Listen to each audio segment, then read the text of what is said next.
آج ہم ذکر کر رہے ہیں اسلام کی اس عظیم ہستی کا جس کا نام آتے ہی دل کو سکون دے دیتا ہے، حضرت خدیجہ بنت خویلد رضی اللہ تعالیٰ عنہ۔ آپ کی پیدائش 556 CE مکہ میں ہوئی۔ قریش کے قابل بنو اسد سے تعلق رکھتی تھی۔ بچپن سے ہی آپ اپنے عظیم اخلاق، صاف نیت اور سچائی کی وجہ سے مشہور تھی۔ اللہ نے آپ کو ذہنی دنائی، ادب، شرافت اور مال کی کثرت سے بھی نوازا تھا۔ مکہ کی سب سے کامیاب تاجرون میں حضرت خدیجہ کا نام سب سے اوپر آتا تھا۔ لوگ انہیں طاہرہ کے لقب سے بلاتے تھے، پاک دامن، نیک اور اعتبار والی۔ اس وقت تجارت مکہ کا سب سے بڑا پیشہ تھا۔ حضرت خدیجہ اپنے قافلے دور دور شام تک بھیجا کرتی تھی۔ انہی سفروں میں ایک دن انہوں نے اپنی تجارت رسول اللہ صلی اللہ علیہ وسلم کو سونپی۔ آپ صلی اللہ علیہ وسلم نے پورے ایمانداری سے کام کیا، کسی قطرہ شک کے بغیر۔ تب حضرت خدیجہ ان کے اخلاق، اصول اور امانت داری سے اتنی متاثر ہوئی کہ آپ صلی اللہ علیہ وسلم سے نکاح کا ارادہ کیا۔ پھر وہ پاک لمحہ آیا جب حضرت خدیجہ رضی اللہ عنہا نے رسول اللہ صلی اللہ علیہ وسلم سے نکاح کیا۔ اس وقت نبی صلی اللہ علیہ وسلم 25 سال کے تھے اور حضرت خدیجہ رضی اللہ عنہا کی عمر 40 سال کے قریب تھی۔ لیکن محبت عمروں سے نہیں، دلوں کی صفائی سے ہوتی ہے۔ آپ صلی اللہ علیہ وسلم نے ہمیشہ فرمایا، خدیجہ نے مجھ پر تب ایمان لایا جب لوگوں نے انکار کیا، خدیجہ نے مجھے تب سہارا دیا جب سب بیت پھیر لی۔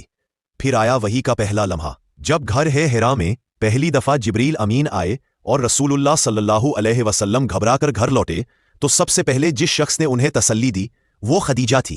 انہوں نے کہا، اللہ آپ کو کبھی ضائع نہیں کرے گا، آپ سچے ہیں، امانت دار ہیں، مظلوموں کی مدد کرتے ہیں۔ ان کی یہ بات صرف دعا نہیں، یقین کا سایہ تھی۔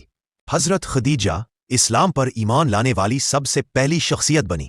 انہوں نے اپنی ساری دولت، اپنی ساری قوت اور اپنا پورا دل اسلام کے لیے وقف کر دیا۔ مکہ مشکل دور میں جب مسلمان بائیکاٹ کا شکار ہوئے تو انہوں نے سب سے زیادہ قربانیاں پیش کی۔ گرمی، بھوک، پیاس سب برداشت کیا، مگر نبی صلی اللہ علیہ وسلم کا ساتھ کبھی نہیں چھوڑا۔ اللہ نے رسول اللہ صلی اللہ علیہ وسلم کو ان سے 6 اولاد عطا کی: قاسم، عبداللہ، زینب، رقیہ، ام کلثوم، فاطمہ زہرا۔ حضرت فاطمہ سے ہی نبی صلی اللہ علیہ وسلم کی نسل آگے بڑھی۔ حضرت خدیجہ رضی اللہ عنہا کا انتقال 620 CE میں ہوا۔ یہ وہ سال تھا جسے نبی صلی اللہ علیہ وسلم نے عام الحزن، غم کا سال کہا، کیونکہ اس سال آپ صلی اللہ علیہ وسلم نے اپنی سب سے قریبی سہارا دینے والی شخصیت کو کھو دیا۔ آپ کو جنت المعلی مکہ میں دفن کیا گیا۔ نبی صلی اللہ علیہ وسلم کو 72 نصیحوں میں ان کی قربانیوں کو یاد کرتے اور فرماتے، خدیجہ جیسی کوئی نہیں۔ ان کی پوری زندگی یقین، وفا، ایمان اور قربانی کا ایسا روشن ستارہ ہے جو قیامت تک مسلمانوں کے دلوں میں چمکتا رہے گا۔